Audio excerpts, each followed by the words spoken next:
Alhamdulillah wa syukurillah illa billahil azim.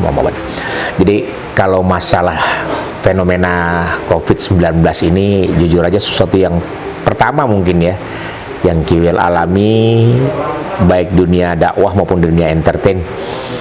Memang dampak dari COVID-19 ini Masya Allah sangat luar biasa, sangat-sangat luar biasa dan di luar pikiran manusia. Manusia punya rencana dan semua orang punya rencana, tapi rencana Allah itu yang luar biasa. Alhamdulillah Kiwil diajarin bagaimana hidup caranya Allah, jadi ya nikmat aja gitu. Karena memang pada dasarnya semuanya ini tidak lepas dari kehendak Allah dan akan kembali ke Allah. Itu aja kalau saya jawab. Kalau masalah semuanya job, kemudian jadwal kegiatan itu pukul rata lah sama semuanya. Jadi Kiwil mah sekarang ini ya hidup bagaimana cara Allah aja. Allah udah punya aturan, ya ikut aturan Allah gitu.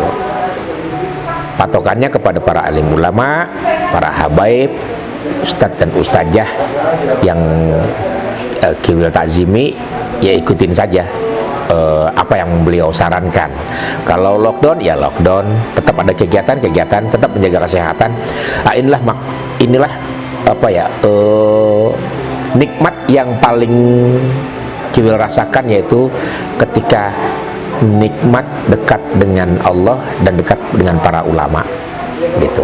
Jadi menghadapi hidup itu ya sesantai mungkin karena tahu Allah pasti kasih yang terbaik buat Kiwil gitu.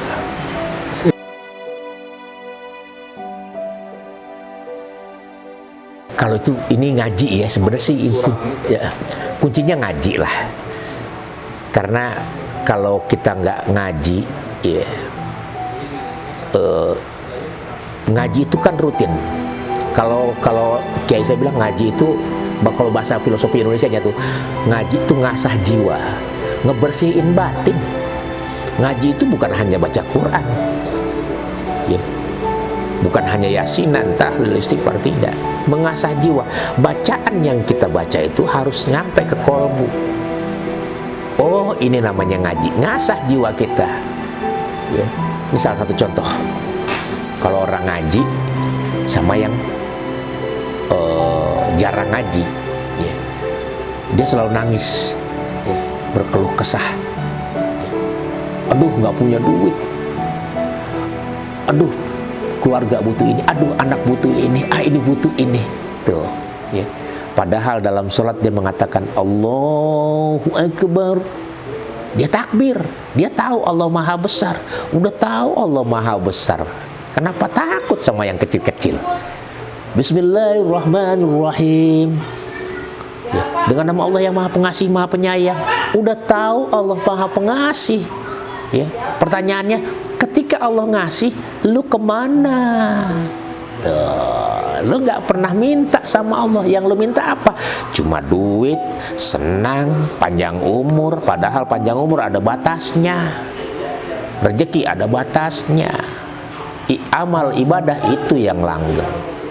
Jadi, ya Allah, kenapa sih aku begini banget, miskin banget? Allah nggak sayang. Allah Maha Rahman, Allah Maha Rahim. Allah sayang. Cuma sayang kitanya yang nggak sayang sama Allah. Sayangi Allah, dekati Allah, cintai Allah, ya, sebut nama Allah. Makanya kan teman-teman semuanya, sahabat Kiwil juga berada, ayo, ini lisan biasain Allah, Allah, Allah, Allah, Allah, Allah, Allah, Allah. Mau berantem mau bini, Allah, Allah, Allah, kelar. Anak rewel, Allah, Allah, Allah, Allah, Allah. Niatkan dalam kolbu itu ada Allah. Auzubillahi minasyaitonir rajim. Bismillahirrahmanirrahim. Wa idza sa'alaka ibadi anni fa inni qarib. Hai Muhammad, seandainya saja umatmu bertanya di mana aku, sampaikan padanya bahwa aku sangat dekat. Tuh, ini nikmat nih, ya. Allah itu dekat, saudara, sangat dekat. Pertanyaannya, kitalah yang menjauh dari Allah. Urusan apapun, urusan hidup, ibadah, mati, ya, umur, semuanya itu Allah yang ngatur. Gimana caranya? Allah itu dekat. Ya. Jadi nikmatnya kalau dekat sama Allah gitu, urusan berat bisa jadi enteng. Karena kenapa?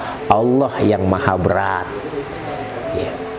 Urusan besar jadi si kecil. Karena kenapa? Allah yang maha besar. Urusan segini mah, urusan kiwil nggak makan sebulan, nggak makan 2 bulan, nggak bisa ini.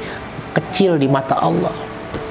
Dibandingin saya, mohon maaf, jadi artis, ente mau minta kemana mau makan di mana gitu, ini berangkat. Tapi ketika Allah berikan semua ini, betapa nikmatnya. Satu, manusia boleh memiliki itu, namun kadang-kadang melupakan rasa syukur. Rasa syukur itu bagian dari hidayah. Kalau kita dikasih rezeki, jangan lupa ada dakwah. Apa itu? Berikan harta kita kepada yang berhak, yatim, orang tua, saudara, ibu, bapak, tetangga, teman, sahabat, kiai. Ini yang penting nih. Saudara, ini yang penting. Kenapa kita sekarang terjun di dakwah? Karena banyak yang melupakan para ulama. Ulama sekarang yang sebenarnya nggak perlu kerja kemana-kemana banyak. Karena kenapa? Kita lupakan ada ganjaran pahala yang terbesar. Apa itu pahala yang terbesar? Bersedekah kepada para ulama, kiai, ustadz, ustazah.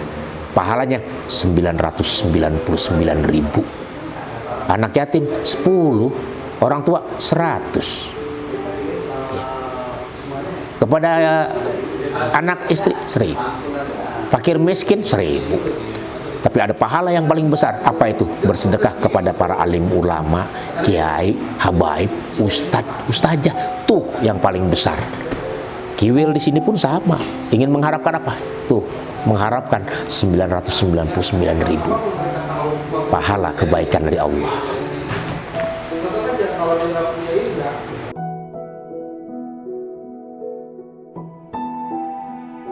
Pesan saya buat para keluarga besar masyarakat Indonesia, COVID-19 ini adalah bagian dari rencana Allah, ya. Dan Allah turunkan itu semua untuk pelajaran buat kita, ya.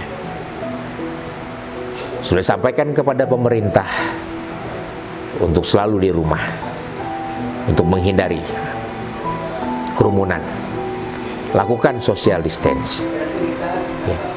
Para ulama, kiai, bahkan Majelis Ulama Indonesia itu mengatakan hal seperti, ayo dukung pemerintah, dukung para ulama, para kiai, habaib, ustadz dan ustazah, ya, untuk taat akan peraturannya. Karena kenapa? Semua ini mereka semua sudah punya pemikiran masing-masing. Kita sebagai jemaah, sebagai masyarakat yang baik, sebagai warga negara yang baik, ayo kita sukseskan program pemerintah, program para ulama, program para kiai, supaya kenapa? Terselamat dari COVID-19. Insya Allah ke depannya Allah angkat segala musibah dan bencana di negara ini. Dari Kiwil itu saja.